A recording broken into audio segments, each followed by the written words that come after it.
국제해사기구 IMO가 북한이 미사일 발사 전 사전 통보 의무를 이행하지 않고 있는 데 대한 감사를 진행할 예정이라고 밝혔습니다. 국제해사기구는 그동안 북한의 미사일 발사를 강력히 규탄하고 심각한 우려를 표명해왔다는 점도 강조했습니다.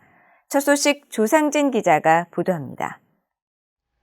영국 런던에 본부를 두고 있는 유엔 산하 국제해사기구 IMO의 나타샤 브라운 언론정보 서비스 담당관은 미사일 발사 전 사전 통보 의무를 이행하지 않는 북한이 최근 해사 업무 선진화와 해상사고 예방조치 강화를 강조한 데 대한 입장과 대응 여부를 묻는 VOA의 질문에 북한은 국제해사기구의 회원국이며 여러 IMO 조약의 당사국이라고 지적했습니다.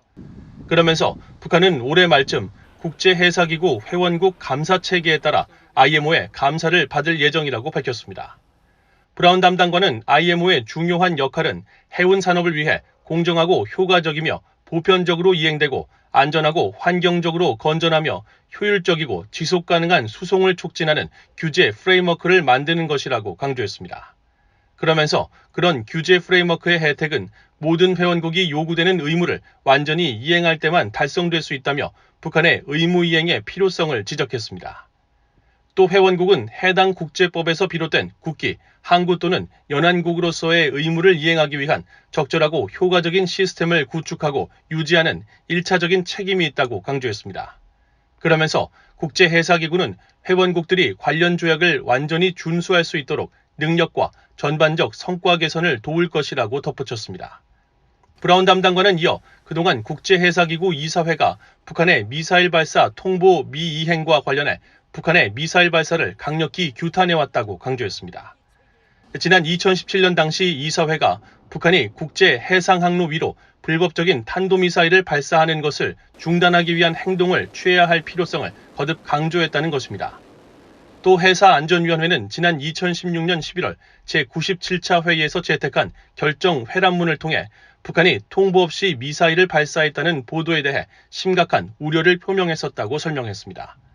그러면서 당시 결정 회람문은 모든 회원국들에게 해상에서의 인명 안전을 위한 협약과 전 세계 항행 경보 서비스에 명시된 대로 항행 경보를 발령해야 할 의무를 준수할 것을 촉구했다고 강조했습니다.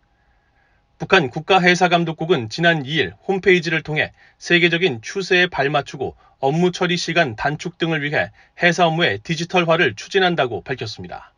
그러면서 해상사고 방지를 위해 해상위기관리 지휘체계를 구축하고 안전수역 선정과 선원들의 교육 사업을 비롯한 다양한 안전대책 마련을 강구하고 있다고 강조했습니다. 북한은 지난 3월에 정찰위성 개발을 위한 시험이라고 주장한 2차례 탄도미사일 발사를 비롯해 올해 1월 미사일 발사 등 지난 2019년부터 최근 3년 동안 국제해사기구의 사전 통보 의무를 지키지 않고 있습니다. VOA 뉴스 조상진입니다.